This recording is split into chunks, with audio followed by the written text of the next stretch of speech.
El hombre del traje negro, de Stephen King.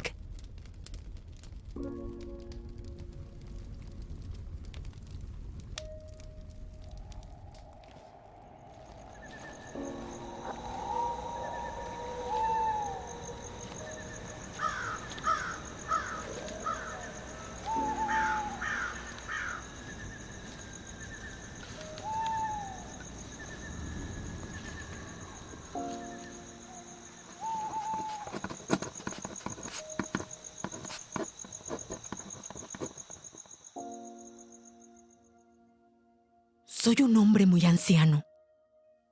Y esto es algo que me sucedió cuando era muy joven, cuando solo tenía 9 años.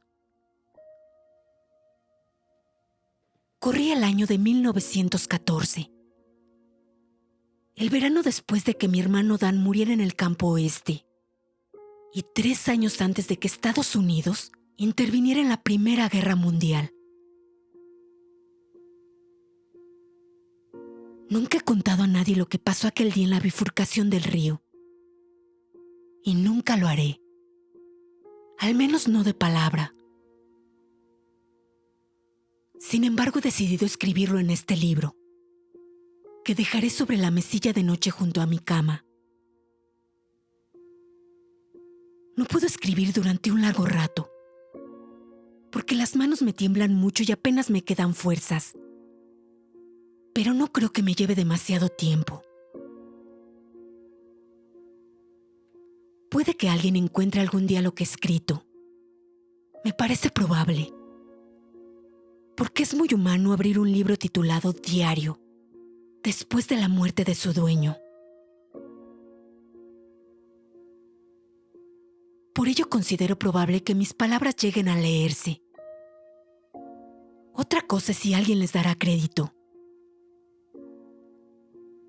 Casi seguro que no. Pero da igual. No me interesa la credibilidad, sino la libertad. Y he descubierto que escribir puede proporcionarla.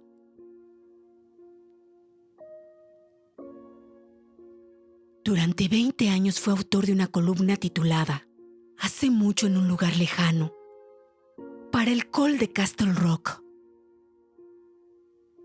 Y sé que en ocasiones funciona así.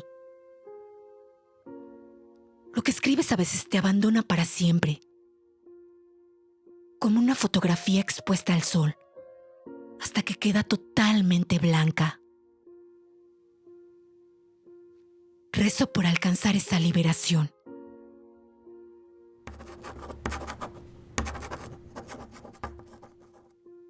Un hombre de 90 años debería haber superado hace mucho los terrores de la infancia. Pero a medida que me asolan los achaques, como olas que lamen con mayor insistencia un castillo de arena, construido sin ningún mimo, ese rostro terrible se me aparece con claridad creciente. Reluce como una estrella oscura en las constelaciones de mi infancia. Puedo olvidar lo que hice ayer. ¿A quién he visto en mi habitación del geriátrico? Lo que he dicho o lo que me han dicho. Pero el rostro del hombre del traje negro se torna cada vez más claro, más cercano. Y recuerdo cada palabra que me dijo. No quiero pensar en él, pero no puedo evitarlo. Y a veces por la noche, mi viejo corazón late con tal fuerza e intensidad que tengo la sensación de que me saltará del pecho. Por ello desenrosco el capuchón de mi estilográfica y obligo a mi mano temblorosa a escribir esta absurda anécdota en el diario que una de mis bisnietas, cuyo nombre no recuerdo, al menos ahora mismo, aunque sé que empieza con S, me regaló la pasada Navidad y en el que nada he escrito hasta ahora. Pero ahora sí, Ahora voy a escribir la historia de cómo conocí al hombre de traje negro en la orilla del río Castle, una tarde de verano de 1914.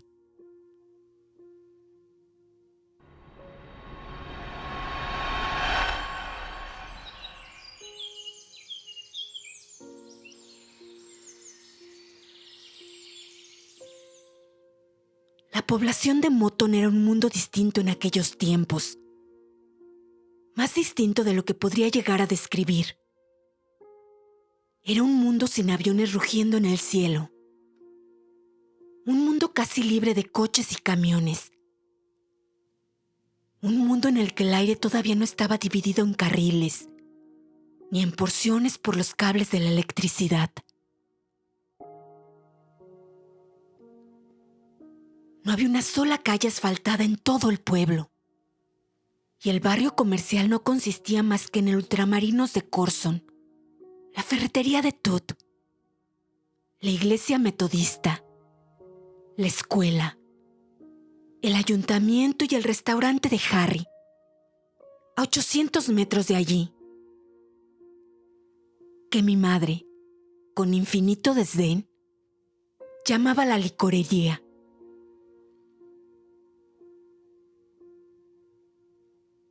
Pero la diferencia principal estribaba en el modo en el que vivía la gente, el aislamiento en el que vivían.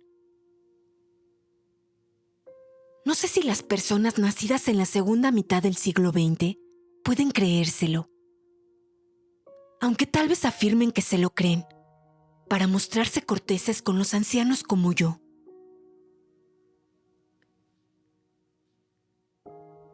En el oeste de Maine no existían los teléfonos. Para empezar, faltaban 5 años para que se instalara el primero. Y cuando pusieron uno en mi casa, yo ya tenía 19 años e iba a la Universidad de Maine, en Orono. Sin embargo, todo eso no es más que la punta del iceberg. El médico más cercano vivía en Casco, y el pueblo constaba apenas de una docena de casas.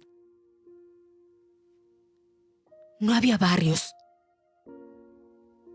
A decir verdad, ni siquiera sé si conocíamos esa palabra. Aunque sí existía un término, vecindad, que hacía referencia a las funciones organizadas en iglesia y también a los bailes. Y los campos sin cultivar eran la excepción y no la regla. Fuera del casco urbano, las casas eran granjas muy separadas unas de otras. Y desde diciembre hasta mediados de marzo, permanecíamos arrebujados en los pequeños bolsillos de calor, que denominábamos familias.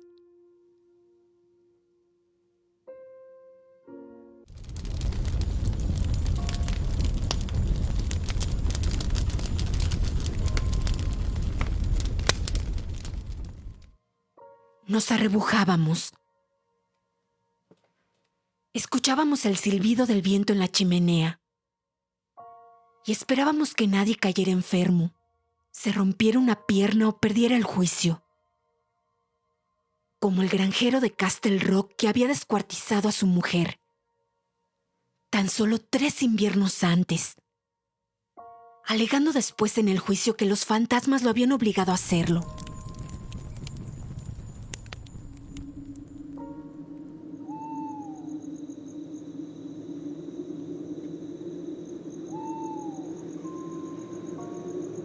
En aquellos días previos a la Gran Guerra, casi todo Moton era bosque y ciénega. Grandes espacios oscuros cubiertos de musgo infestados de mosquitos, serpientes y secretos. En aquellos tiempos había fantasmas por todas partes.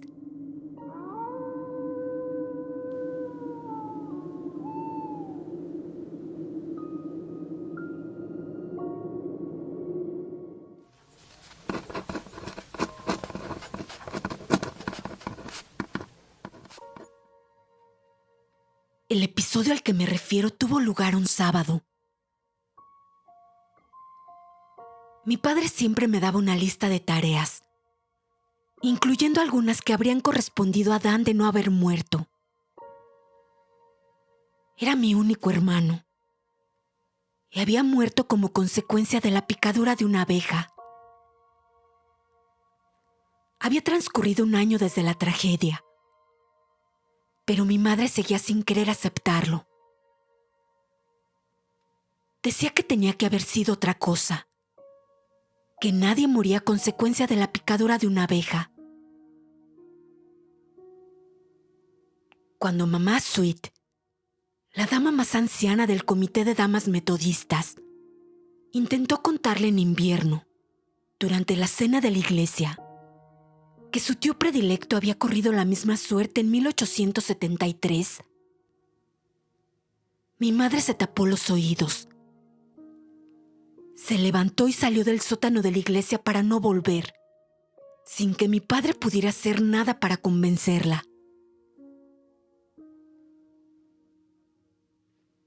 Afirmaba que no quería saber ya nada de la iglesia y que si tenía que volver a ver a Helen, el verdadero nombre de mamá Sweet, le arrancaría los ojos sin poder contenerse.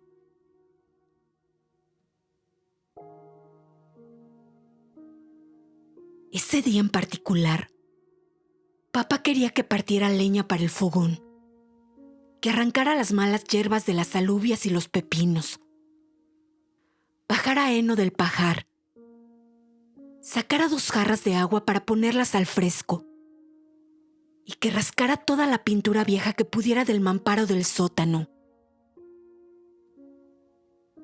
Cuando acabara podía ir a pescar si no me importaba ir solo, ya que él tenía que ir a ver a Bill para hablar de unas vacas. Contesté que no me importaba ir solo, y papá sonrió como si no le sorprendiera mi respuesta. La semana anterior me había regalado una caña de bambú. No porque fuera mi cumpleaños ni nada, sino porque a veces le gustaba regalarme cosas. Y me moría de ganas de probarla en el río Castle, que era con mucho el río más cargado de truchas que había visto en mi vida.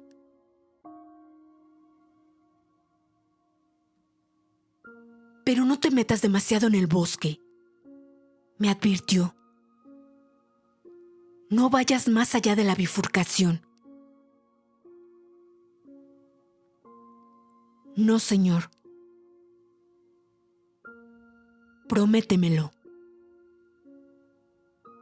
Sí, señor. Lo prometo. Y ahora prométeselo a tu madre. Estábamos de pie junto a la puerta trasera. Yo me dirigí a la fuente con jarras de agua cuando mi padre se detuvo. En ese momento me hizo volver hacia mi madre, que estaba de pie en el mostrador de mármol, bañada en la intensa luz matutina que entraba por el ventanal, situado justo sobre el fregadero.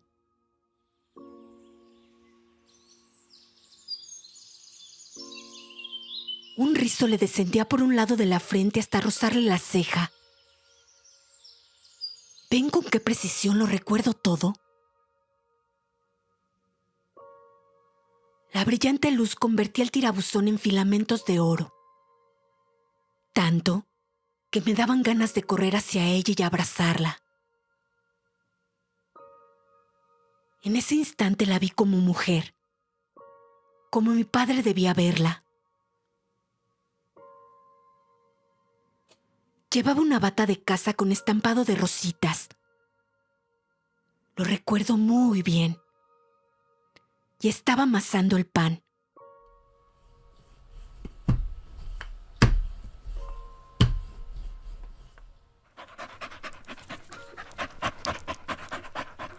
Candy Bill, nuestro pequeño terrier escocés negro, esperaba muy atento a sus pies a que le cayera algún mendrugo. Mi madre me miraba.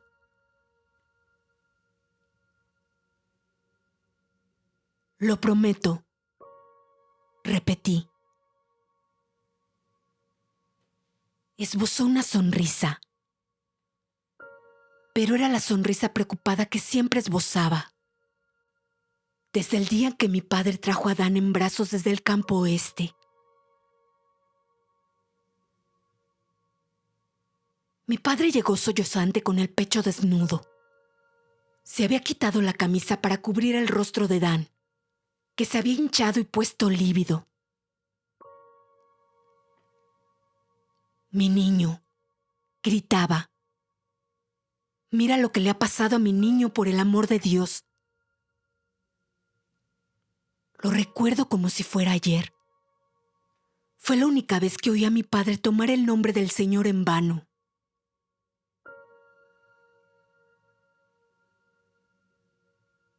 ¿Qué prometes, Gary?, me preguntó mi madre. Prometo ir no más lejos de la bifurcación, señora. No ir más lejos, me corrigió. No ir más lejos, repetí obediente.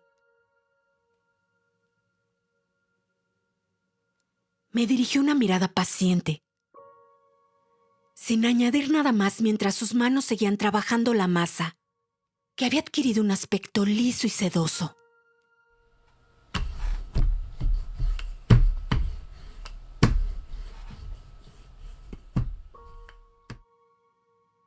Prometo no ir más lejos de la bifurcación, señora. Gracias, Gary, dijo. E intenta recordar que la gramática hay que aplicarla siempre, no solo en la escuela. Sí, señora.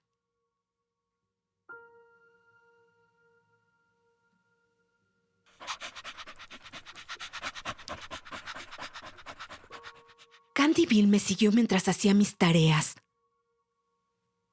Se sentó en mis pies cuando comí y me observó con la misma atención que le había dedicado a mi madre mientras amasaba el pan.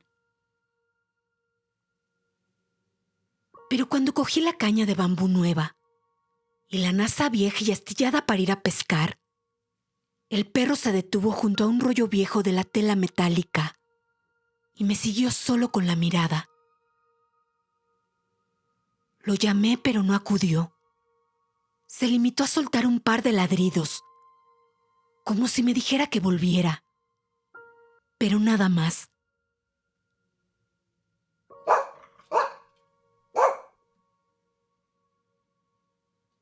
Pues quédate, dije, procurando aparentar que no me importaba. Pero sí me importaba. Al menos un poco. Candy Bill siempre me acompañaba a pescar.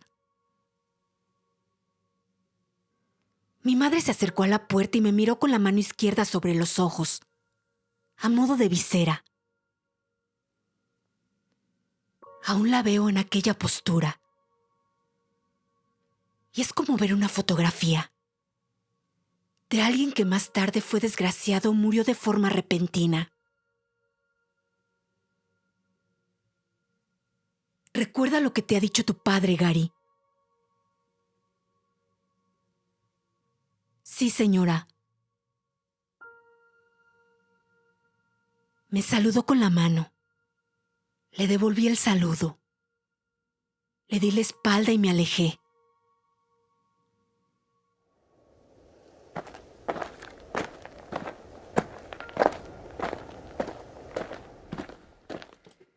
El sol abrasador me azotó la nuca durante los primeros metros. Pero entonces llegué al bosque, donde la sombra protegía el sendero, donde el aire era fresco y olía todo a abeto, donde se oía el viento silbar entre los frondosos árboles.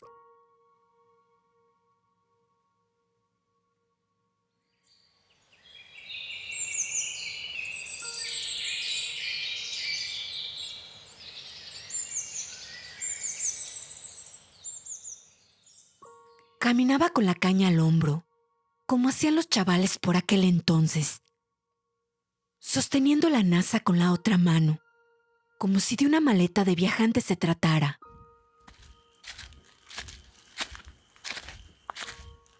Tras adentrarme unos 3 kilómetros en el bosque, a lo largo de un camino que no eran más que 2 surcos separados por una hierba, empecé a oír el murmullo apresurado y ansioso del río Castle.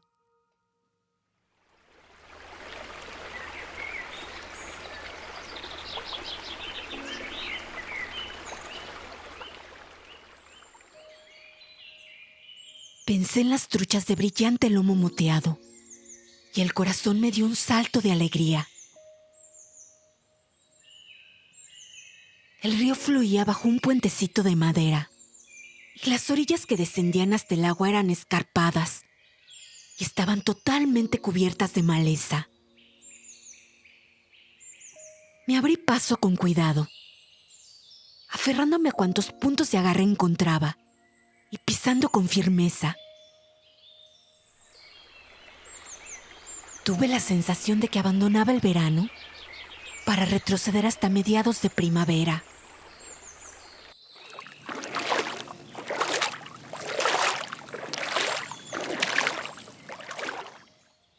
Cuando llegué al agua, permanecí inmóvil unos instantes, aspirando el aroma musgoso, contemplando el revoloteo de las libélulas y el patinaje de las moscas de agua.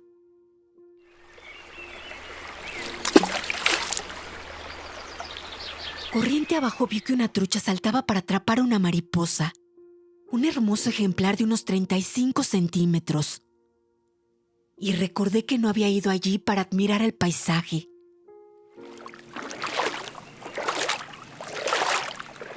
Caminé a lo largo de la orilla, siguiendo la corriente.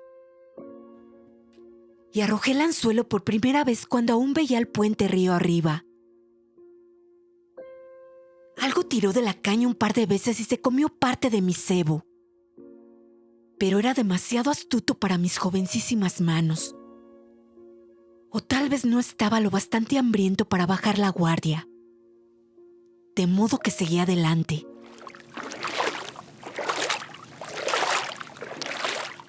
Me paré en 2 o 3 lugares antes de llegar a la bifurcación del río Castle. Una de las ramas fluía hacia el sudoeste, en dirección a Castle Rock, y la otra hacia el sudeste, en dirección a Cache-Wacamac. En una de ellas pesqué la trucha más grande de mi vida, una belleza de casi medio metro de longitud, según la regla que siempre llevaba en la NASA. Era un ejemplar descomunal de una trucha de arroyo, incluso para la época.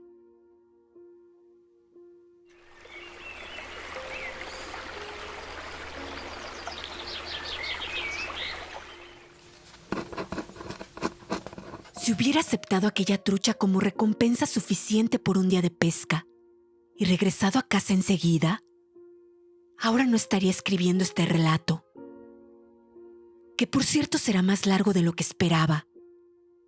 Ya lo veo ahora. Pero no lo hice, sino que me ocupé de la trucha tal como mi padre me había enseñado. La limpié. La coloqué sobre hierba seca sobre el fondo de la NASA. La cubrí con hierba húmeda y seguí adelante. A mis 9 años, no consideraba que pescar una trucha de medio metro fuera del otro mundo. Aunque recuerdo haberme asombrado de que el sedal no se rompiera cuando, sin sed ni arte, lo saqué del agua y lo blandeé hacia mí en un vacilante arco.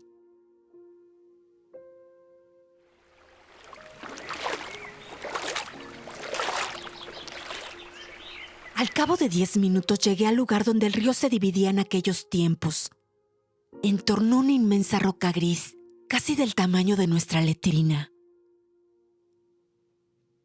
Un sitio desaparecido hace mucho, pues ahora una urbanización de casas adosadas ocupa el lugar donde fluía el Castle, además de una escuela primaria. Y si queda algún río, fluye bajo la tierra. Allí había un agradable espacio plano cubierto de hierba y con vistas a lo que mi padre y yo llamábamos la rama sur. Me puse en cuclillas, arrojé el anzuelo y casi de inmediato pesqué una hermosa trucha arcoíris.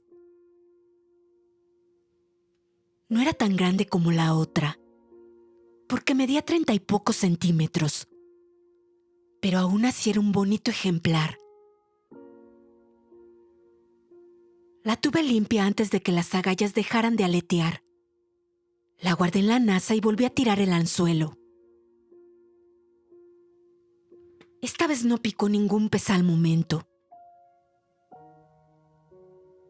De modo que me tumbé de espaldas para contemplar la tira azul de cielo, que se veía a lo largo del curso del río.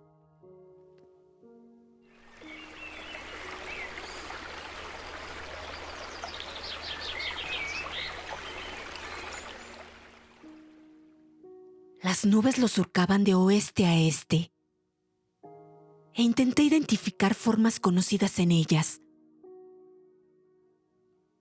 Vi un unicornio, un gallo, y luego un perro que se parecía un poco a Candy Bill. Estaba buscando la siguiente forma cuando me quedé adormilado.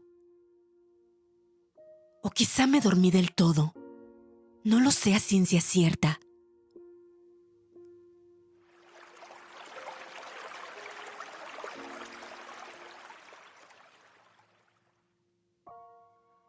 Lo único que sé es que un tirón de sedal tan fuerte, que estuvo a punto de arrancarme la caña de las manos, fue lo que me despertó aquella tarde.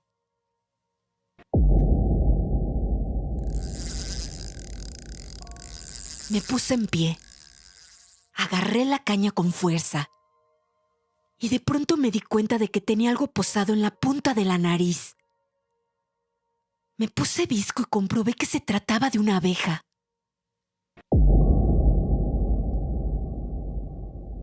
El corazón me dio un vuelco y por un terrible instante estuve convencido de que me haría pis encima. Otro tirón, esta vez más fuerte. Pero si bien seguía aferrado a la caña para que no cayera al río y fuera arrastrada por la corriente, no intenté sacar al pez, pues estaba demasiado absorto en el bicho negro y amarillo que había tomado mi nariz por un área de servicio.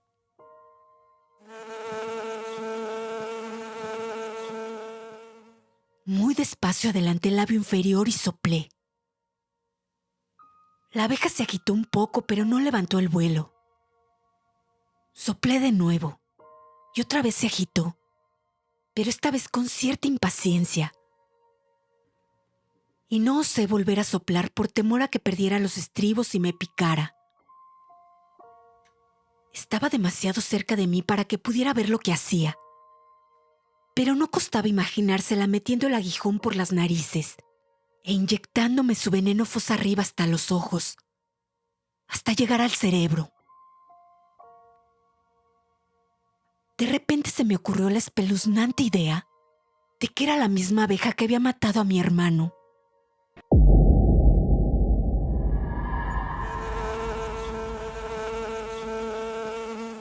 Sabía que no era cierto. Y no solo porque con toda probabilidad las abejas no vivían más de un año, sino también porque las abejas morían al picar, y eso lo sabía hasta yo a pesar de tener solo 9 años. Sus aguijones eran dentados, y cuando intentaban levantar el vuelo después del ataque, se desmembraban por completo. Aún así no lograba desterrar la idea de mi mente. Aquella era una abeja especial, una abeja diabólica, que había vuelto para acabar con el segundo hijo de Albión y Loreta. Y otra cosa, me habían picado abejas varias veces en mi vida, Y si bien las picadoras se habían hinchado tal vez más de lo normal, nunca había muerto como consecuencia de ellas.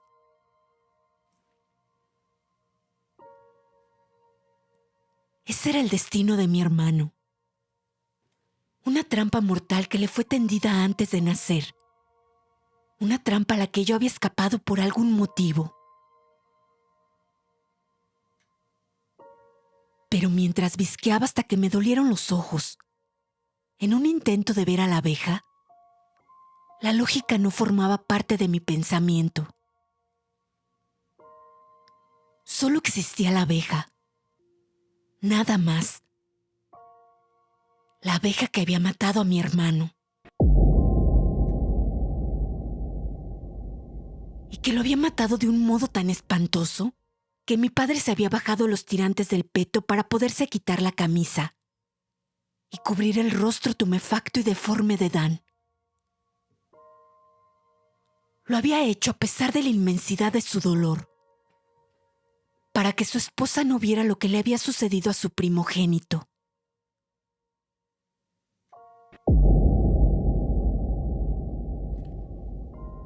Y ahora la abeja había regresado para matarme a mí también. Me mataría. Moriría entre convulsiones a orillas del río, agitándome como se agitan las truchas. Mientras estaba allí, sentado al borde del pánico, a punto de levantarme de un salto y salir corriendo, oí un estadillo a mi espalda.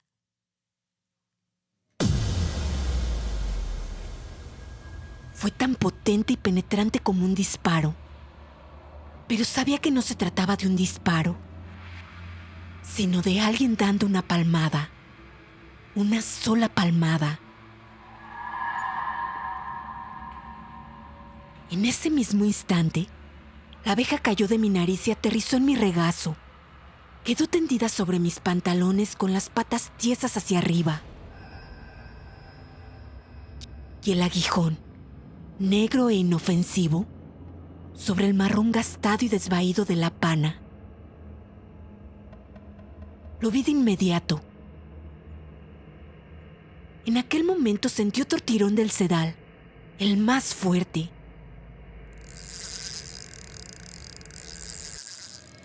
Y a punto estuve de perder otra vez la caña.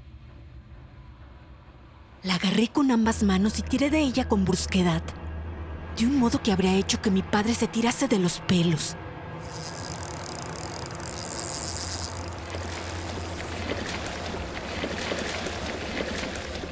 Una trucha arcoíris más grande de la que ya había pescado surgió del agua en un tembloroso destello, salpicando finas gotas de agua con los filamentos de la cola. Parecía uno de esos peces idealizados que ponían en las revistas de aventura. En aquellas revistas para los hombres de los años 40 y 50. Sin embargo, en ese momento, lo que menos ocupaba mis pensamientos era pescar una pieza grande. Y cuando el sedal se rompió y el pez cayó de nuevo al agua, apenas si me di cuenta. Me volví para ver quién había dado la palmada. Un hombre estaba de pie a mi espalda, en el margen del bosque.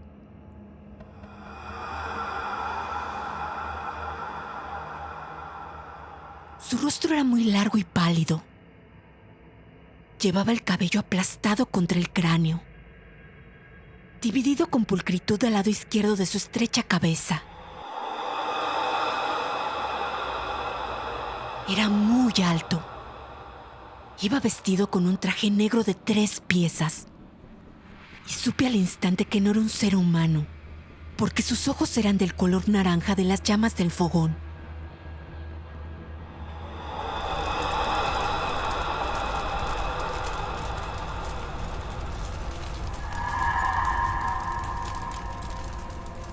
Y no me refiero al iris, porque no tenía iris, ni pupilas ni globos oculares.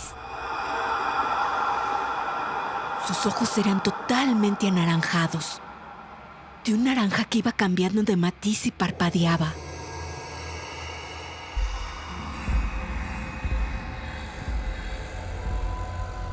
Y realmente he llegado demasiado lejos para no decir toda la verdad. ¿No les parece? Ese hombre ardía por dentro. Y sus ojos eran como las ventanillas de cristal que a veces tienen las puertas de los fogones.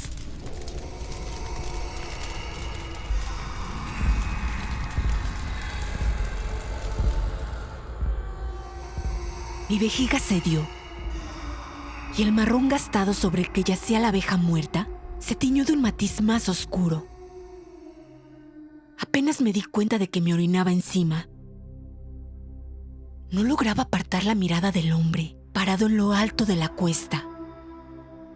El hombre que había surgido de entre 40 kilómetros de bosques sin senderos, ataviado con un elegante traje negro y estrechos zapatos de cuero reluciente.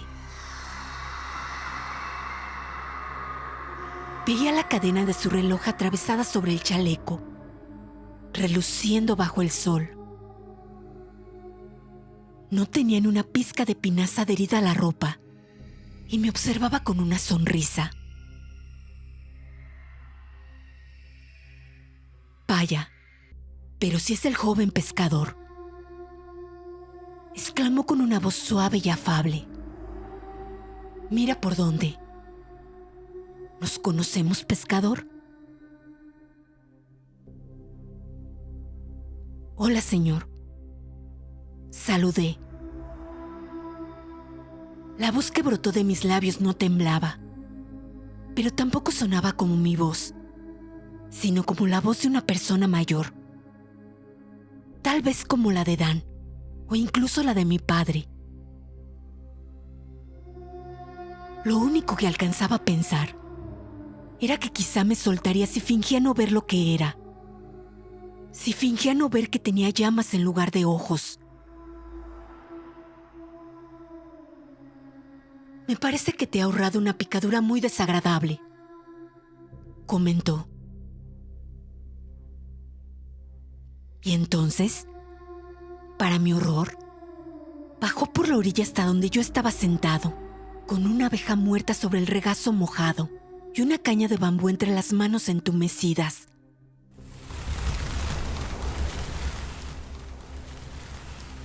Sus zapatos urbanos de suela lisa debían haber resbalado sobre aquella hierba baja que cubría la pendiente escarpada. Pero no fue así, ni tampoco dejaban huellas, por lo que pude comprobar.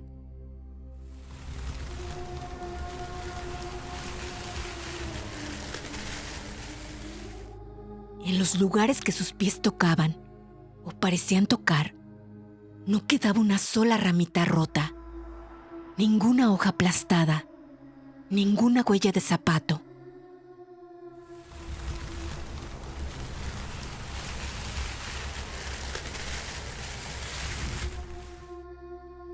Antes de que llegara a mi lado, identifiqué el olor que desprendía su piel bajo el traje.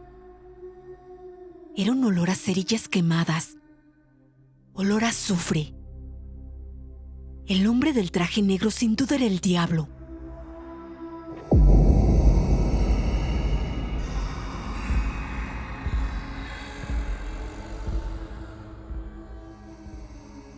Había surgido del frondoso bosque que mediaba entre Moton y Kashwakamak. Y ahora estaba junto a mí. Por el rabillo del ojo, vi una mano tan pálida como la mano de los maniquís, de dedos larguísimos.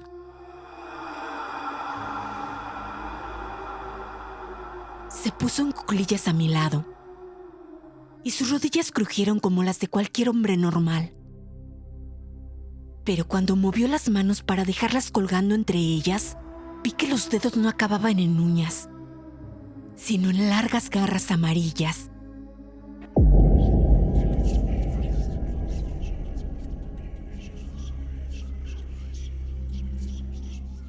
No has contestado a mi pregunta, pescador.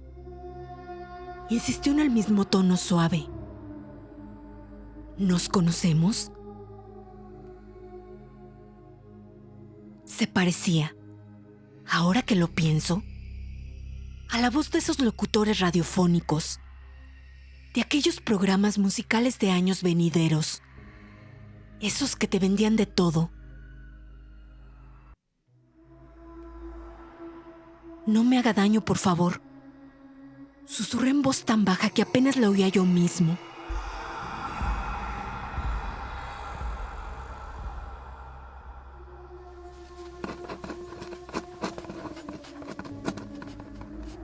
Estaba más asustado de lo que puedo llegar a explicar aquí. Más asustado de lo que quiero recordar. Pero lo recuerdo. En ningún momento se me ocurrió esperar que fuera un sueño, aunque supongo que se me habría ocurrido de haber sido mayor. Pero no era mayor. Solo tenía 9 años. Y comprendí la verdad en cuanto se puso en cuclillas junto a mí. Sabía distinguir la velocidad del tocino, como decía mi padre. El hombre que surgió del bosque aquel sábado por la tarde era el diablo.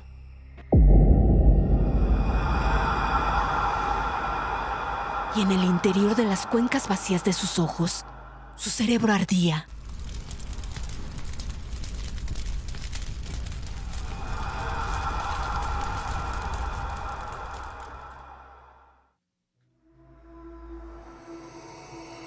Oh. Me ha parecido oler algo. Comentó como si no me hubiera oído, aunque yo sabía que sí me había oído.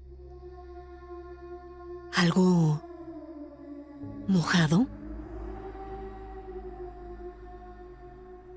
Se inclinó hacia mí con la nariz por delante, como quien se adelanta para oler una flor. De pronto me fijé en algo espantoso. A medida que la sombra de su cabeza flotaba sobre la orilla, la hierba que tocaba se marchitaba y moría.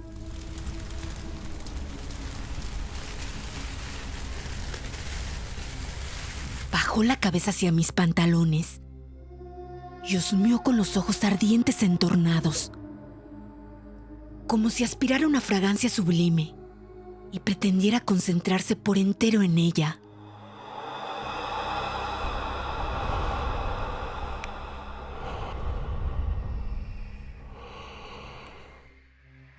«Horror», exclamó, «horror de los horrores. Ópalos, zafiros y amatistas». Gary iba dejando pistas. Recitó acto seguido y se tumbó de espaldas sobre la plataforma riéndose como lunático.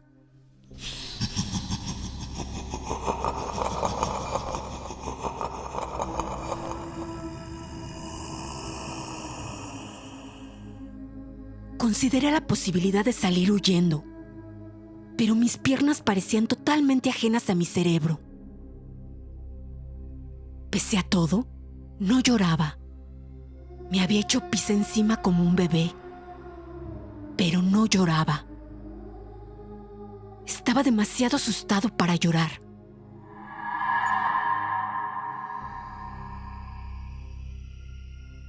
De repente supe que iba a morir, probablemente de un modo muy doloroso. Pero lo peor era que eso no iba a ser lo peor. Lo peor tal vez empezara después de mi muerte. Me levanté con brusquedad, mareado por el hedor a cerilla quemada que desprendía su traje. Aquel rostro estrecho y blanco puntado por 2 ojos ardientes me observaba solemne, pero también con cierto humor.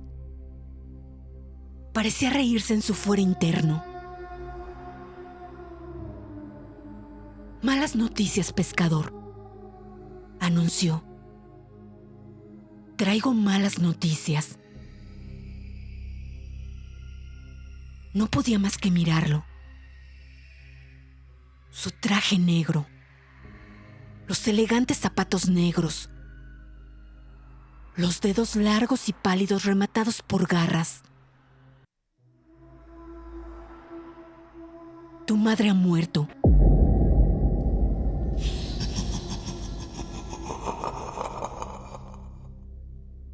No, grité.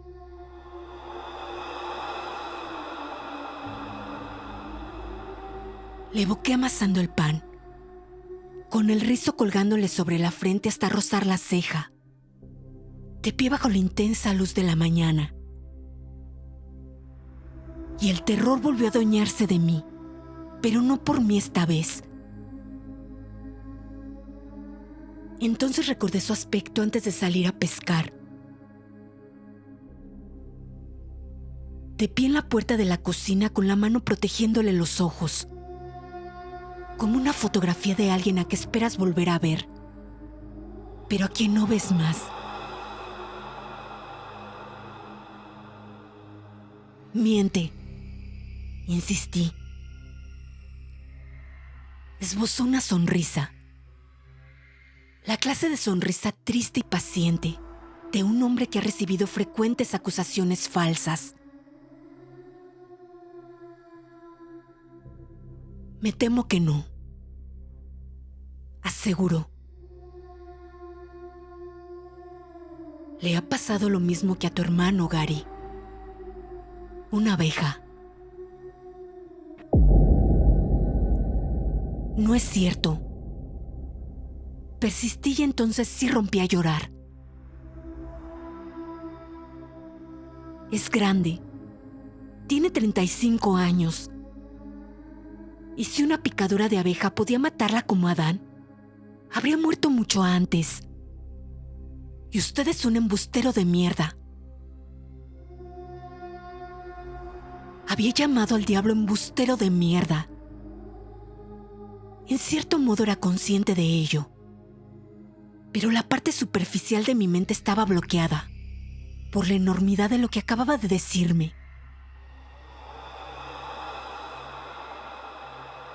Sin embargo, le creí. En cierto sentido, le creí por completo.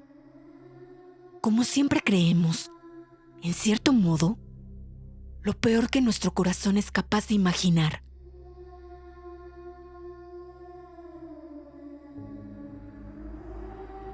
Comprendo tu dolor, pequeño pescador.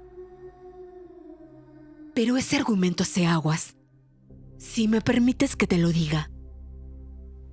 Repuso con un tono burlonamente consolador que era horrible, enloquecedor, carente de lamento y de pena. Uno puede pasarse la vida entera sin ver un sinsonte, pero eso no significa que no existan. ¿Tu madre?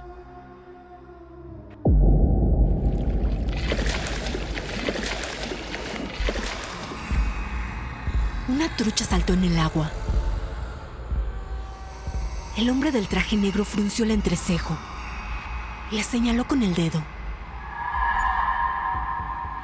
La trucha se retorció en el aire, hasta el extremo de que pareció a punto de romperse por la cola. Y cuando cayó de nuevo en el río Castle, se alejó flotando sin vida. Chocó contra la gran roca negra donde se dividían las aguas. Dio 2 vueltas en el remolino que allí se formaba y siguió flotando en dirección a Castle Rock.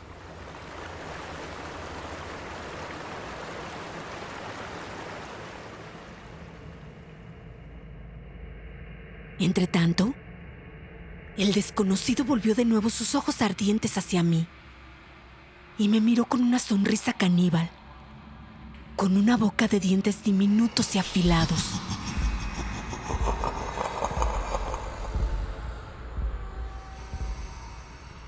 A tu madre nunca le había picado una abeja, explicó.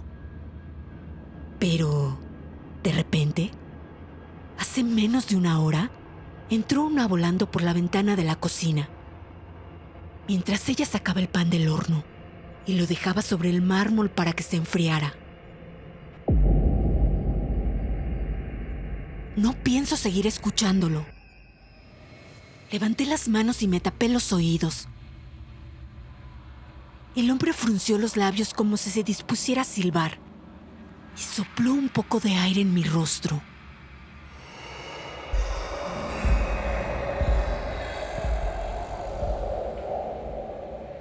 No fue más que un leve aliento, pero hedía de un modo insoportable. Alcantarillas obstruidas, letrinas jamás limpiadas, pollos muertos después de una inundación.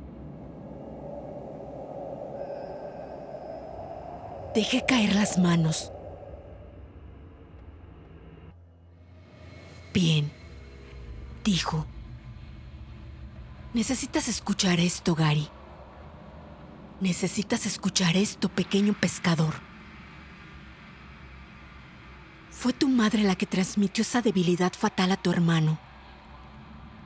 Tú tienes un poco, pero también tienes la protección de tu padre, que por alguna razón el pobre Dan no heredó. Volvió a fruncir los labios, pero esta vez para emitir un chasquido cruelmente cómico, en lugar de para echarme su fétido aliento.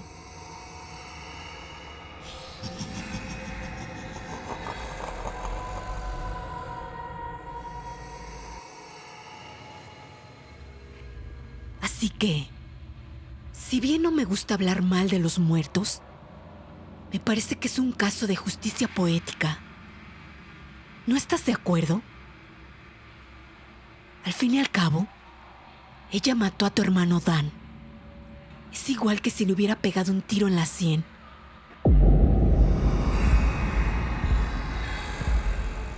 No, susurré. No es cierto.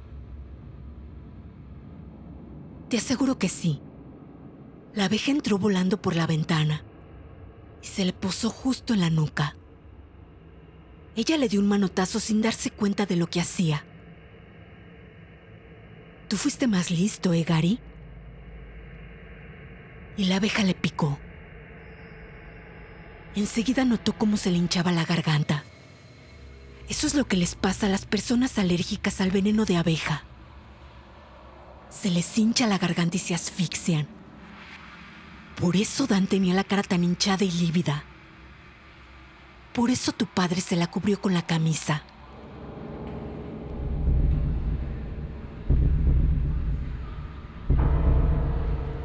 Me le quedé mirando con fijeza, incapaz de articular una palabra, mientras las lágrimas me rodaban por las mejillas. No quería creerle. Y sabía por las clases de la escuela parroquial que el demonio es el padre del embuste. Pero le creía.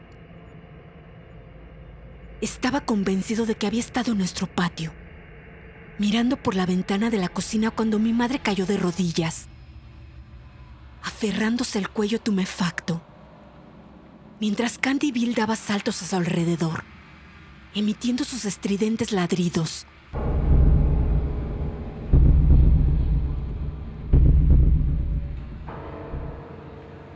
Y los ruiditos espantosos que hacía.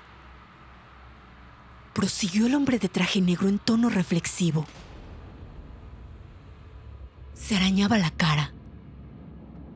Los ojos se le salían de las órbitas. Lloraba. Se detuvo un instante antes de continuar. Lloraba mientras moría. ¿No te parece precioso?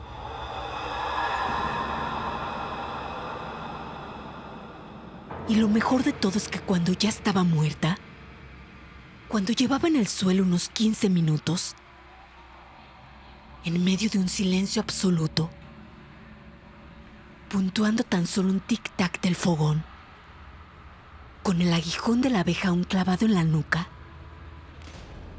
pequeño, tan pequeño. ¿Sabes lo que ha hecho Candy Bill? Ese granujilla le ha lamido las lágrimas. Primero las de un ojo y luego las del otro.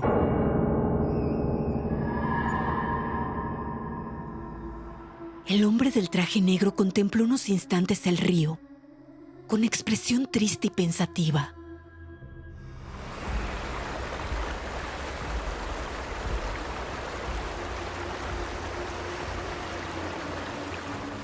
Cuando se volvió de nuevo hacia mí, la mirada compungida se había esfumado como un sueño, y en su rostro se pintaba una expresión entre impasible y ávida, como el cadáver de un hombre que murió hambriento.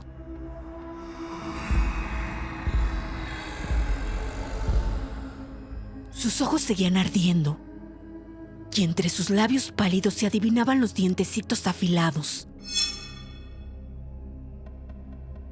«Me muero de hambre», comentó de repente. «Te voy a quitar la vida. Te abriré en canal y me comeré tus entrañas, pequeño pescador. ¿Qué te parece?» «No», intenté decir. «No, por favor». Pero de mis labios no brotó sonido alguno. Comprendí que hablaba en serio, muy en serio. «Es que tengo tanta hambre», exclamó entre quejumbroso y burlón. «Además, te aseguro que no te conviene seguir viviendo sin tu madre. Te ahorraré tan desagradable experiencia. Y por si fuera poco, irás al cielo. No lo olvides. Las almas asesinadas siempre van al cielo. Así que ambos serviremos a Dios esta tarde, Gary. Qué bien, ¿verdad?» Alargó hacia mí aquella mano de dedos largos y pálidos.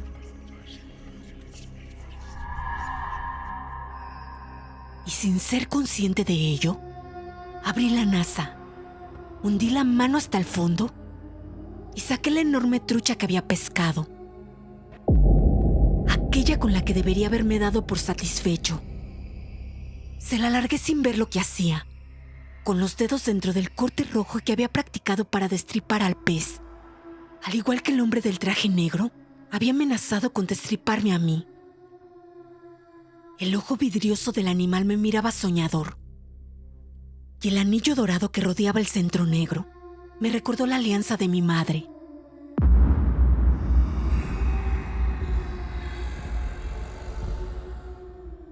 Y en ese momento la vi tendida en su ataúd, con el sol arrancando destellos al anillo. Y supe que era cierto, que le había picado una abeja, que se había asfixiado en la cocina cálida y envuelta en la dulce fragancia del pan, que Candy B le había lamido las lágrimas agonizantes.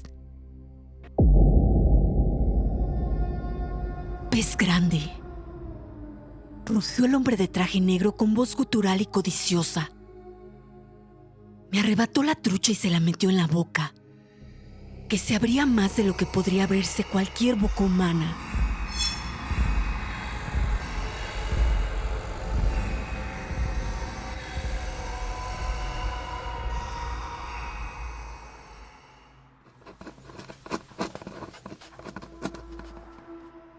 Muchos años más tarde, cuando tenía 65 años, sé que tenía 65 años, porque fue el verano que me jubilé como profesor. Fui al acuario de Nueva Inglaterra y por fin vi un tiburón. La boca abierta del hombre del traje negro era como la de ese tiburón, solo que el gaznate era de color naranja brillante, del mismo color que sus horripilantes ojos.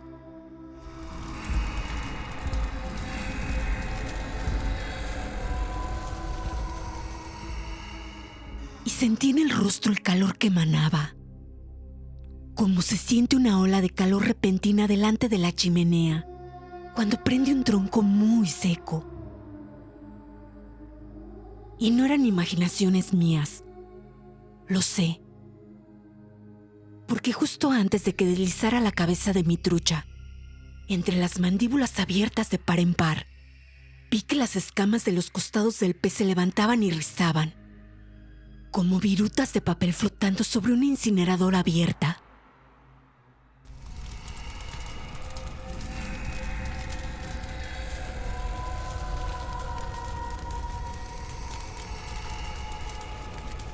Se embutió el animal en la boca como un tragasables de feria. No masticó, y los ojos ardientes casi se le salieron de las órbitas, como si realizara un gran esfuerzo.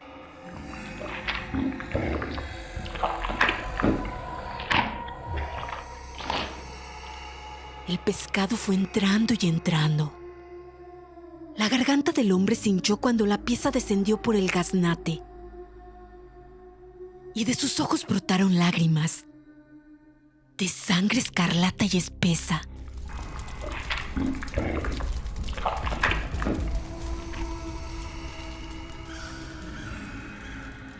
Creo que fue la visión de aquellas lágrimas sangrientas lo que me devolvió el movimiento. No sé por qué, pero creo que fue así. Me levanté de un salto como impulsado por un resorte. Me di la vuelta con la caña de bambú aún en la mano y huí a orilla arriba, inclinado hacia adelante, batiendo la áspera maleza con la mano libre, en un intento de alcanzar la cima lo antes posible.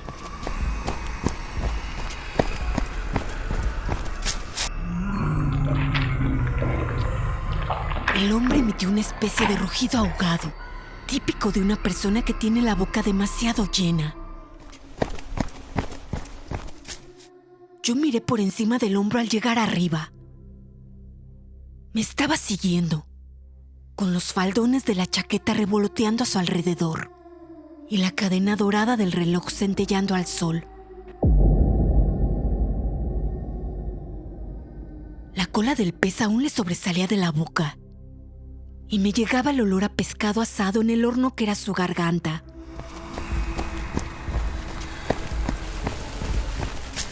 Corría con las manos alargadas hacia mí, intentando aferrarme con las garras, pero yo seguí corriendo a lo largo del río.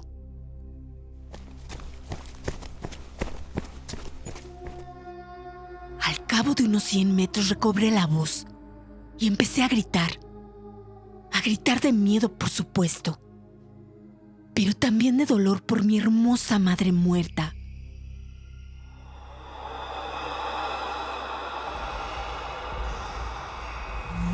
El hombre del traje negro me pisaba los talones. Oía el chasquido de las ramas quebradas y el roce de los arbustos, pero no volví a mirar atrás. Agaché la cabeza, entorné los ojos para protegerme de los arbustos y me cubrí de las ramas bajas de los árboles que flanqueaban la orilla y corrí como alma que lleva el diablo. A cada paso esperaba sentir sus manos sobre los hombros, dispuestas a estrecharme en un último abrazo ardiente.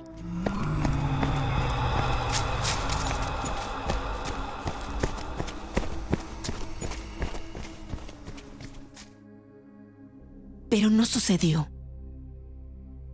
Un rato después, seguramente no más de 5 o 10 minutos, aunque se me antojó una eternidad, vi el puente entre el follaje y las agujas de los abetos. Aún gritando, pero ya sin resuello, como un hervidor que se ha quedado sin agua, alcancé aquella segunda orilla más empinada y subí por ella. A medio camino de la cima resbalé. Caí de rodillas. Me volví y vi que el hombre del traje negro me pisaba los talones, con el rostro contraído en una mueca de furia y avidez.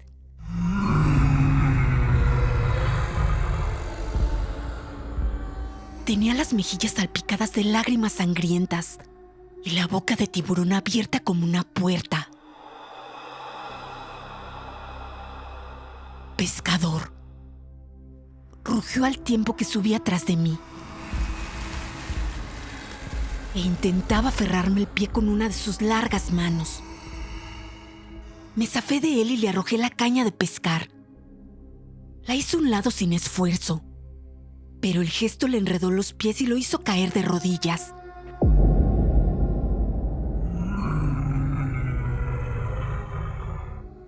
No esperé a ver qué más pasaba.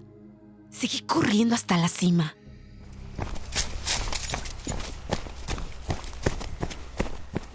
A punto estuve de resbalar al llegar arriba, pero conseguí agarrarme a los postes de soporte del puente y salvarme.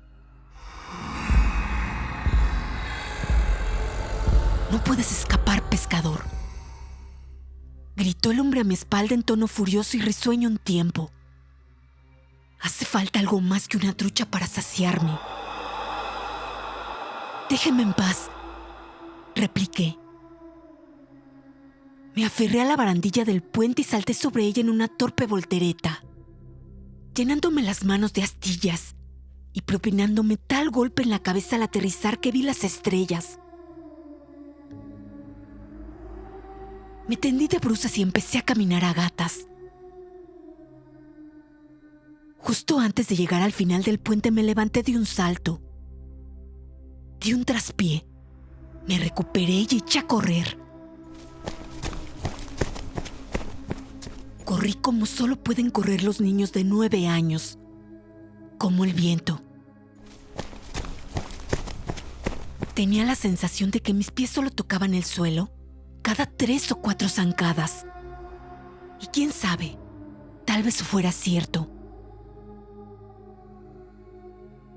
Corrí por el surco derecho del sendero hasta que las sienes empezaron a palpitarme y los ojos amenazaban con salírseme de las órbitas. Corrí hasta percibir un intenso pinchazo en el costado izquierdo, desde la parte inferior de la costilla hasta la axila. Corrí hasta notar en la boca el sabor de la sangre y algo que recordaba virutas de metal. Cuando ya no podía correr más, me detuve dando tumbos y miré atrás entre jadeos. Estaba convencido de que lo vería justo detrás de mí, tan peripuesto con su traje negro, la cadena del reloj centelleando sobre el chaleco y hasta el último cabello en su sitio. Pero no había rastro de él. El camino que llegaba hasta el río Castle, entre pinos y árboles grandes y oscuros, parecía desierto.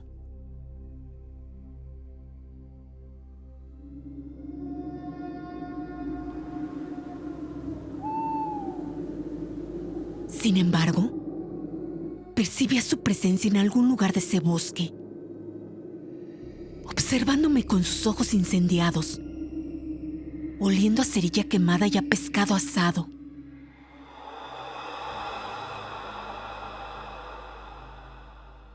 Me volví de nuevo y eché a andar tan aprisa como podía, cojeando un poco, porque me había desgarrado los músculos de ambas piernas.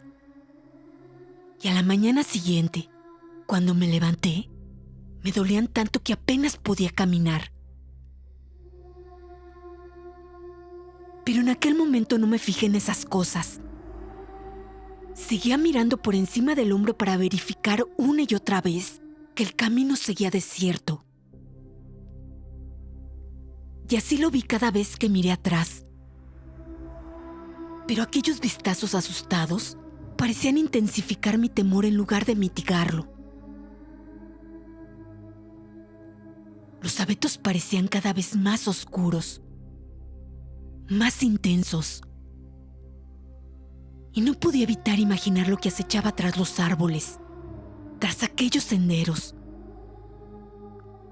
Largas y enmarañadas pistas forestales, trampas en las que podías romperte la pierna, barrancos en los que podía vivir cualquier clase de alimaña.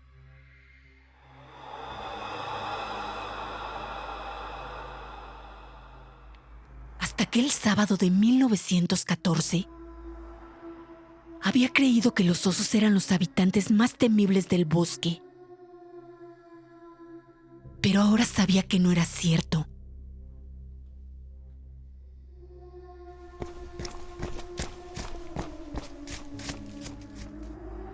Tras correr 1,5 kilómetros, justo donde el sendero surgía del bosque, Vi a mi padre caminando hacia mí mientras silbaba. Llevaba su caña de pescar, la del carrete tan elegante que se había comprado en los almacenes. En la otra mano llevaba la nasa, la del lazo que mi madre había pasado por el asa cuando Dan aún vivía. Dedicado a Jesucristo, decía el lazo. Yo iba andando, pero al verlo eché de nuevo a correr, gritando: «¡Papá, papá!», a pleno pulmón, balanceándome de un lado a otro sobre mis pobres piernas agotadas, como un marinero borracho.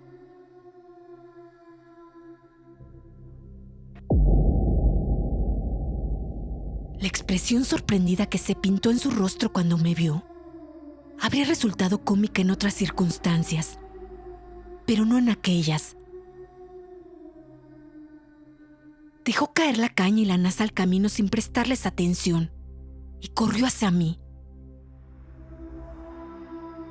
En mi vida lo había visto correr tan deprisa. Cuando nos encontramos fue un milagro que el impacto no nos hiciera perder el conocimiento. Aunque me golpeé el rostro con tal fuerza contra la hebilla de su cinturón que me sangró la nariz. Algo que tampoco noté hasta más tarde. En aquel momento me limité a alargar los brazos y aferrarme a él con todas mis fuerzas. Me agarré a él y restregué la cara ardiente una y otra vez contra su vientre, cubriéndole la vieja camisa de trabajo de sangre, lágrimas y mocos. ¿Qué pasa, Gary? ¿Qué te ha pasado? ¿Estás bien? Mamá ha muerto, sollocé.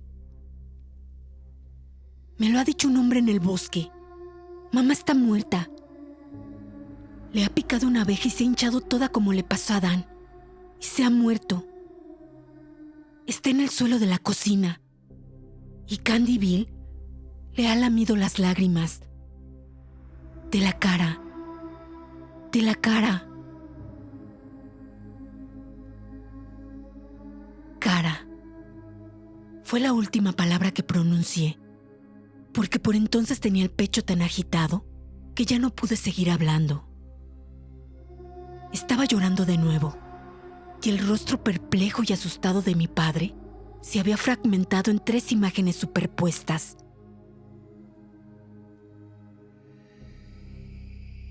Empecé a aullar, pero no como un niño pequeño que se había abierto la rodilla, sino como un perro que había visto algo espantoso a la luz de la luna. Y mi padre volvió a apretarme la cara contra su vientre plano y duro. Pero yo me aparté un poco de él y miré de nuevo atrás. Quería cerciorarme de que el hombre de traje negro no me seguía. No vi rastro de él. El sendero que se adentraba serpenteante en el bosque estaba desierto. Me prometí a mí mismo que jamás volvería a recorrerlo, pasara lo que pasase.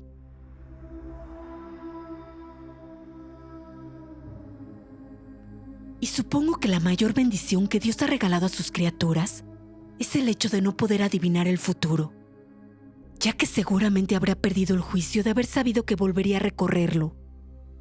Apenas 2 horas más tarde.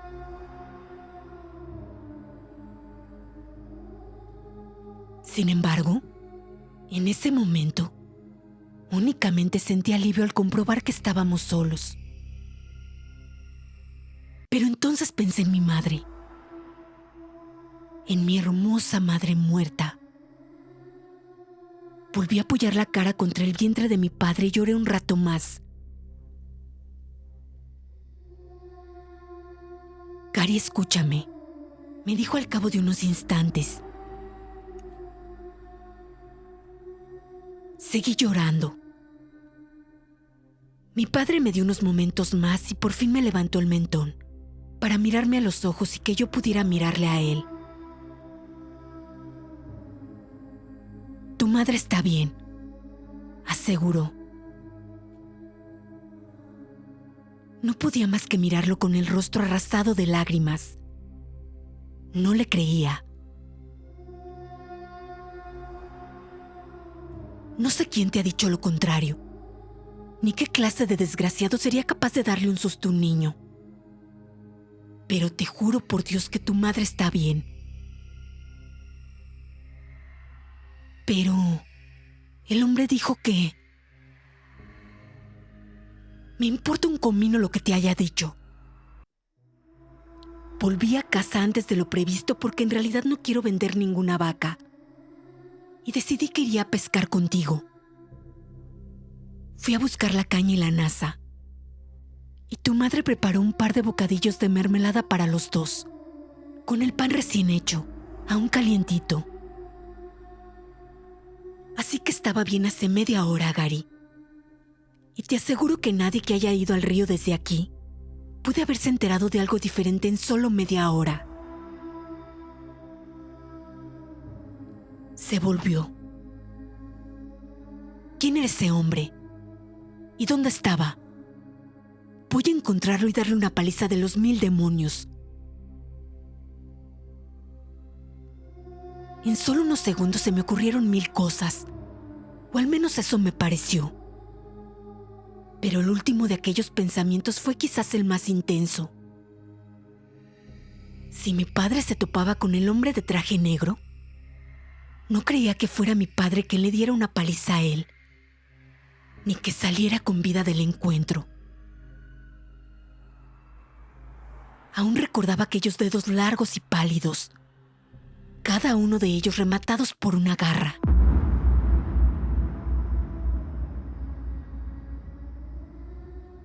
¿Gary? No me acuerdo. Mentí. ¿Estabas donde el río se bifurca? ¿En la roca grande? Nunca había sido capaz de mentir a mi padre cuando me hacía una pregunta directa, aunque me fuera la vida en ello. Sí. Pero no vayas. Imploré al tiempo que lo hacía del brazo con ambas manos y tiraba fuerte de él. No vayas, por favor. Aquel hombre daba mucho miedo. Y siguiendo una inspiración repentina añadí: creo que llevaba un arma. No vayas, por favor. Mi padre me observó con aire pensativo. Puede que no hubiera ningún hombre, comentó, alzando la voz un poco en la última palabra, para convertir la frase en algo muy parecido a una pregunta. Puede que te hayas quedado dormido mientras pescabas y tuvieras una pesadilla, como cuando soñabas con Dan el invierno pasado.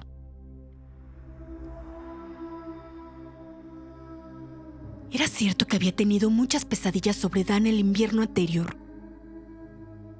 Sueños en los que yo abría la puerta de nuestro armario, o de la oscura y aromática bodega de la sidra, y lo veía allí de pie, mirándome con aquella cara lívida e hinchada.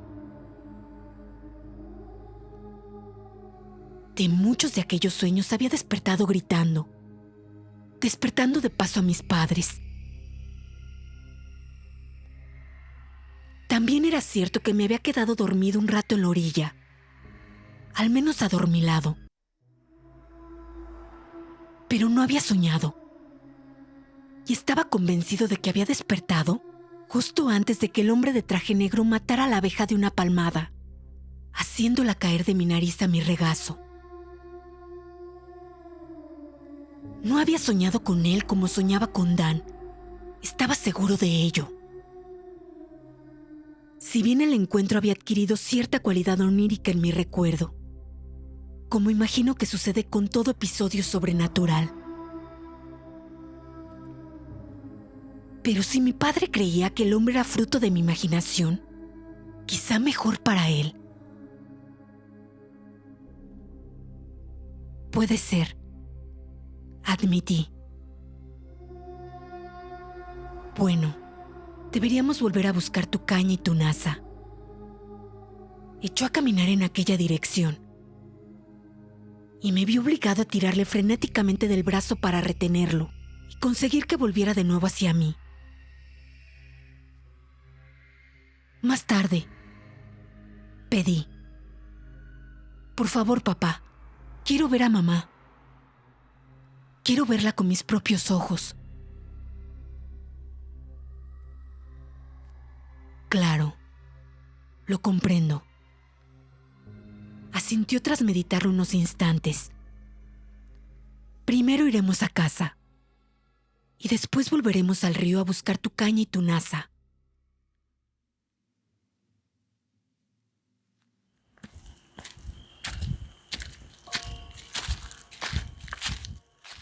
Así pues, emprendimos el regreso a la granja. Mi padre con la caña al hombro como cualquiera de mis amigos, yo llevando su nasa. Ambos comiendo rebanadas de pan casero con mermelada de grosella. ¿Has pescado algo?, preguntó mi padre cuando ya divisábamos el granero. Sí, señor.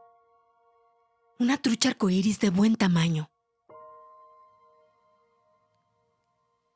Y otra mucho más grande. Pensé, aunque no lo dijera en voz alta. La más grande que he visto en mi vida, para serle sincero. Pero no puedo enseñártela porque no la tengo, papá. Se la di al hombre de traje negro para que no me comiera. Y funcionó. A duras penas. Nada más. Después de pescarla me quedé dormido. No era una respuesta veraz, pero tampoco una mentira. Tuviste suerte de no perder la caña. Porque no la has perdido, ¿verdad, Gary? No, señor. Repuse a regañadientes. Mentir sobre ese extremo no habría servido de nada, aun cuando se me hubiera ocurrido alguna salida brillante, porque a juzgar por su expresión, mi padre estaba resuelto a volver al río, para recoger la nasa cuando menos.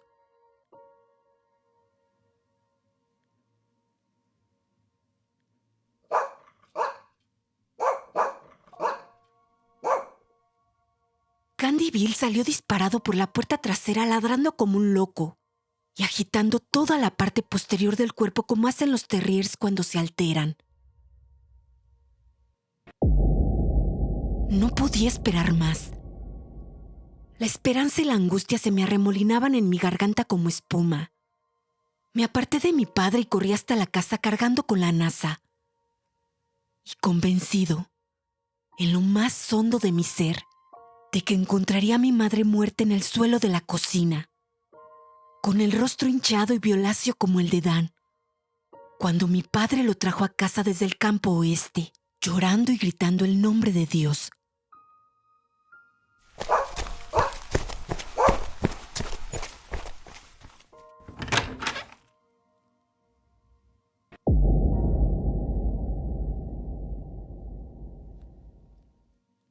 Pero estaba de pie ante el mostrador, igual de viva que cuando me marché, tarareando una canción mientras desgranaba guisantes y los echaba en un cuenco.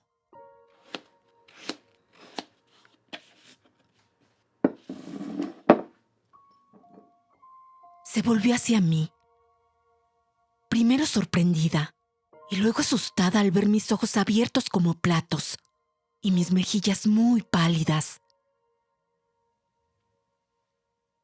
¿Qué pasa, Gary? ¿Qué te ocurre? No respondí. Solo corrí hacia ella y la cubrí de besos. Al poco tiempo entró mi padre. No te preocupes. Está bien. es que he tenido una de sus pesadillas en el río.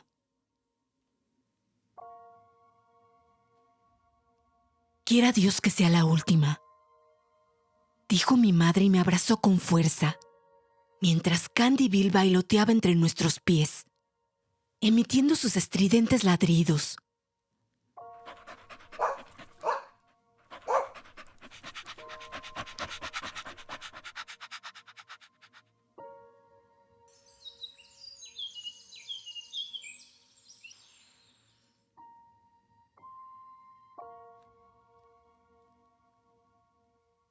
No tienes que venir conmigo si no quieres, Gary, me dijo mi padre. Sin embargo, ya había dado a entender que consideraba que tenía que acompañarlo. Volver al lugar para afrontar mis temores, como supongo que se dice hoy en día.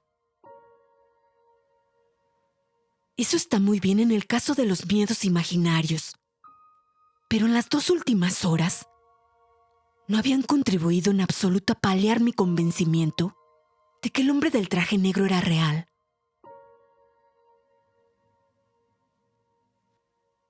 Pero no podía persuadir a mi padre de eso. Y no creo que ningún niño de 9 años fuera capaz de convencer a su padre de que había visto al diablo, de que lo había visto salir del bosque enfundado en un traje negro.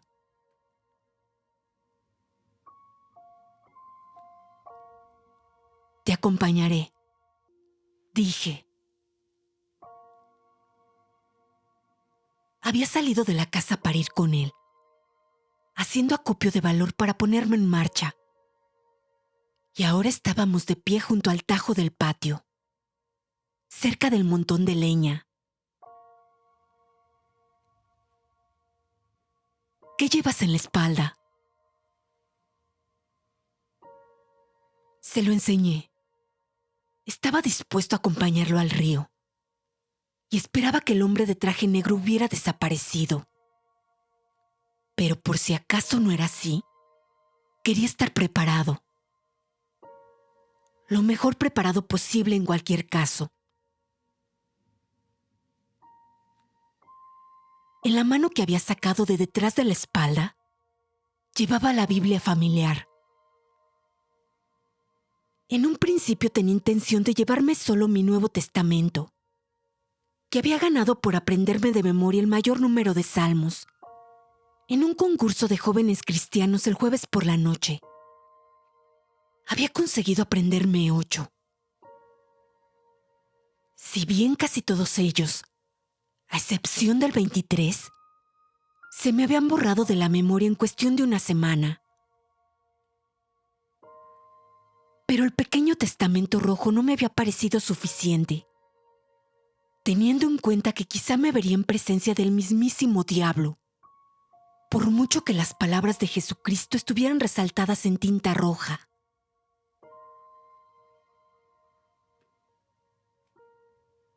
Mi padre echó un vistazo a la vieja Biblia, repleta de documentos y fotografías familiares, y por un momento creí que me ordenaría dejarla en su sitio. Pero no fue así. Una expresión entre afligida y compasiva cruzó su rostro, y al fin asintió. De acuerdo.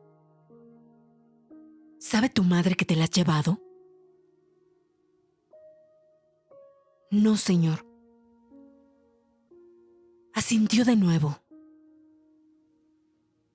Entonces esperemos que no se dé cuenta antes de que volvamos. Vamos. Y que no se te caiga.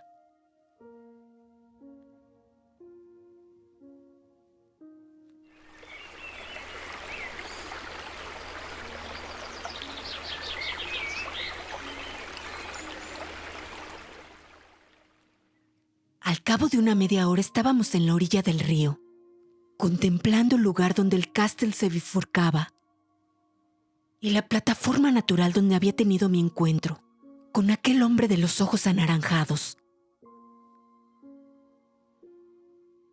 En la mano llevaba la caña de bambú que había recogido en el puente y la NASA estaba en la plataforma con la tapa de mimbre abierta.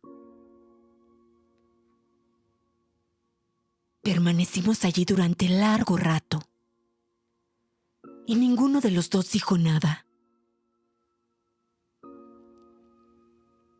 Ópalos, zafiros y amatistas. Gary iba dejando pistas.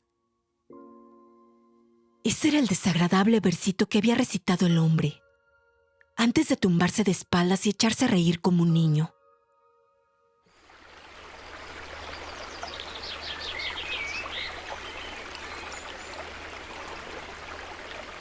La plataforma era verde y frondosa, como todos los lugares que el sol de Maine alcanzaba a principios de julio, salvo en el lugar donde se había tumbado el desconocido. Allí había una zona muerta y amarilla en forma de hombre.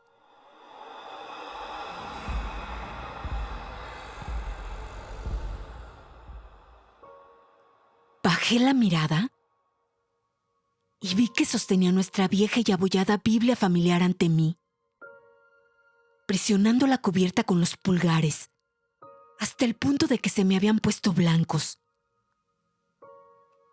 Era el modo en el que el marido de mamá Sweet, Norville, sostenía su varilla de saurí cuando intentaba localizar un pozo de agua. «Quédate aquí», ordenó por fin mi padre. Acto seguido derrapó pendiente abajo, hundiendo los zapatos en la tierra blanda, con los brazos extendidos para mantener el equilibrio.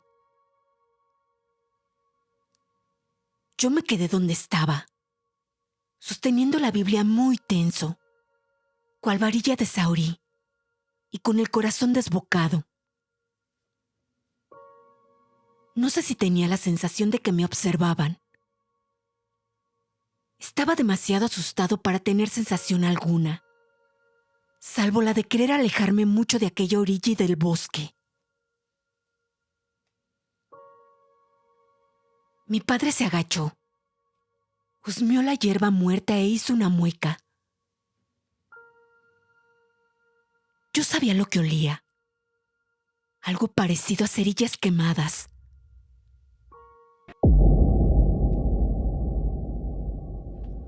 Luego cogió mi nasa y subió la cuesta con paso apresurado. Miró un instante a sus espaldas para asegurarse de que nada ni nadie lo seguía. Y así era. Cuando me alargó la nasa, la tapa seguía colgando hacia atrás con sus bisagras de madera. Escudriñé el interior y vi que solo contenía 2 puñados de hierba.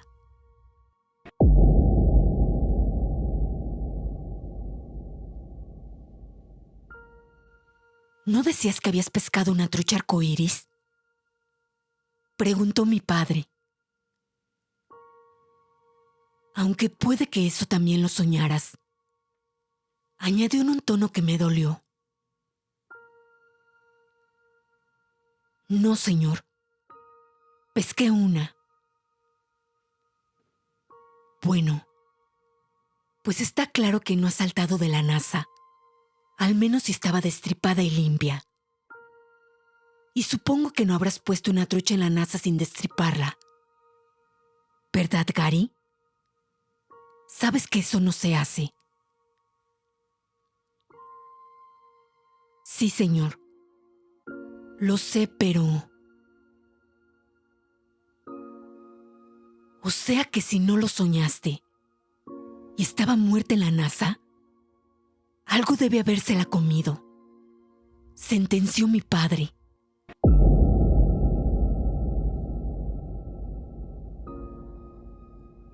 En ese momento, volvió a mirar atrás con los ojos muy abiertos, como si hubiera oído algún movimiento en el bosque.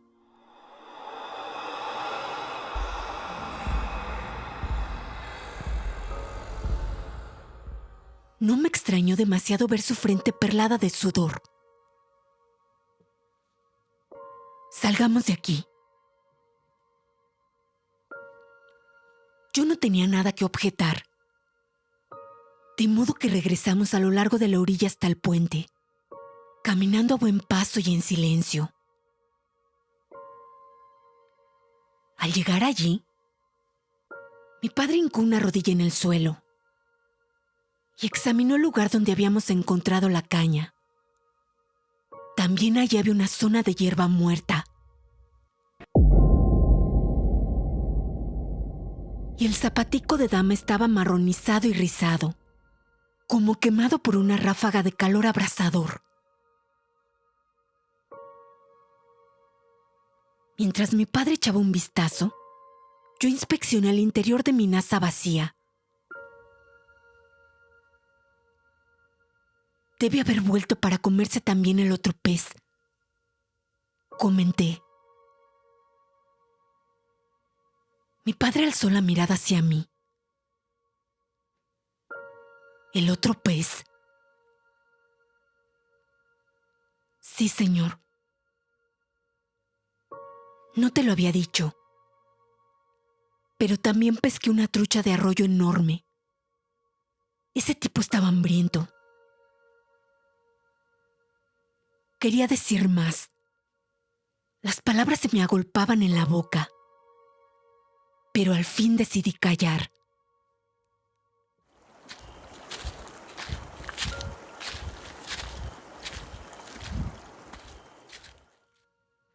Nos encaramamos al puente y nos ayudamos mutuamente para poder salvar la barandilla. Mi padre cogió la naza, miró en su interior, se acercó a la barandilla y la arrojó a la corriente.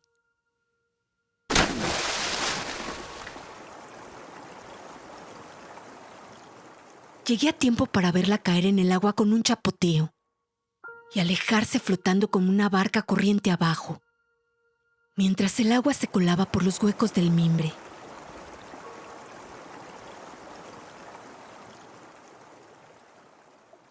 Olía mal,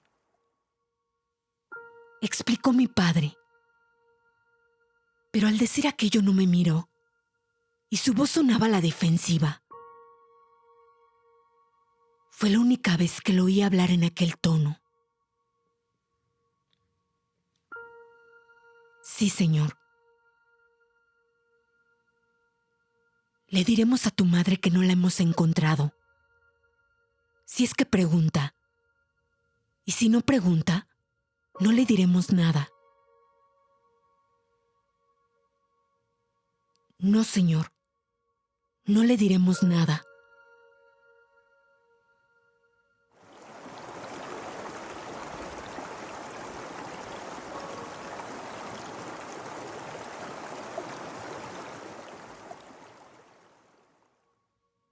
Mi madre no preguntó.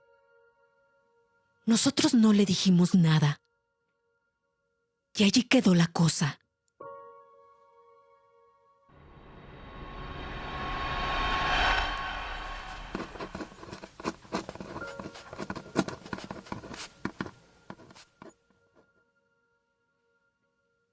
Desde aquel día han transcurrido 81 años. Y durante muchos de ellos ni siquiera pensé en el asunto.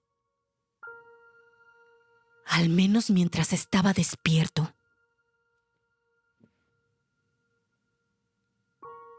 Como todo el mundo, no respondo de mis sueños.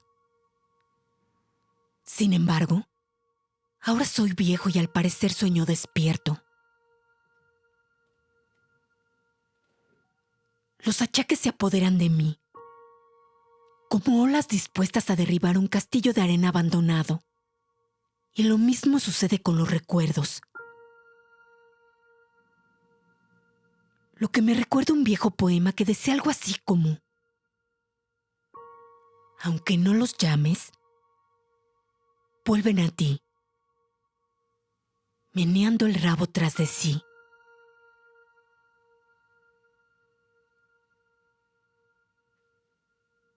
Recuerdo lo que comía, los juegos que jugaba,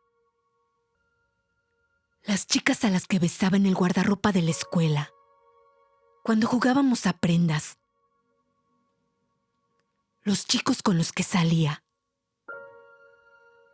la primera copa que me tomé, el primer cigarrillo que me fumé.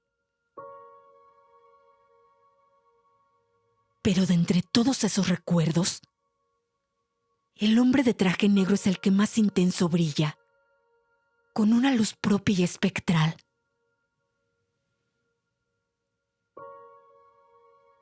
Era real. Era el diablo. Y aquel día yo era su misión o su suerte.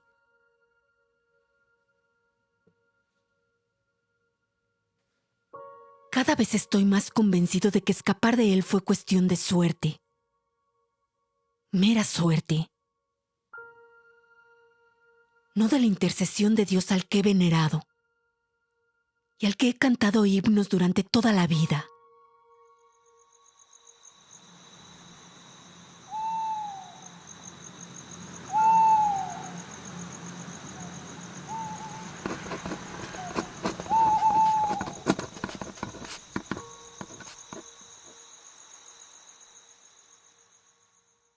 Aquí tumbado en mi habitación del geriátrico, atrapado en el destrozado castillo de arena que es mi cuerpo, me digo a mí mismo que no debo temer al diablo, que he llevado una buena vida, una vida tranquila, y que no debo temer al diablo.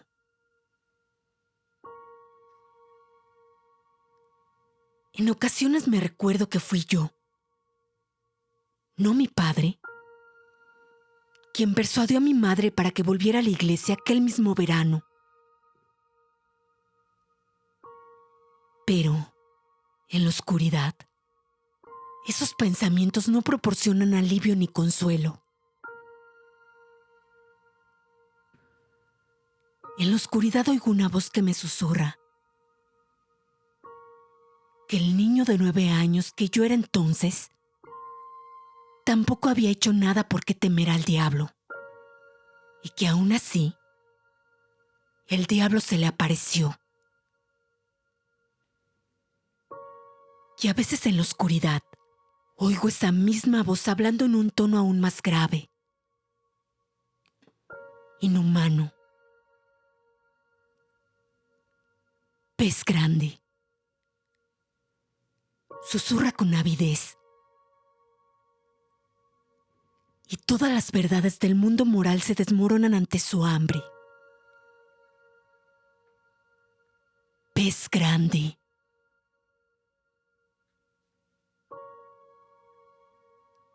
Vi al diablo una vez, hace mucho. Pero, ¿y si regresara ahora? Soy demasiado anciano para correr. Ni siquiera puedo ir al baño sin el andador.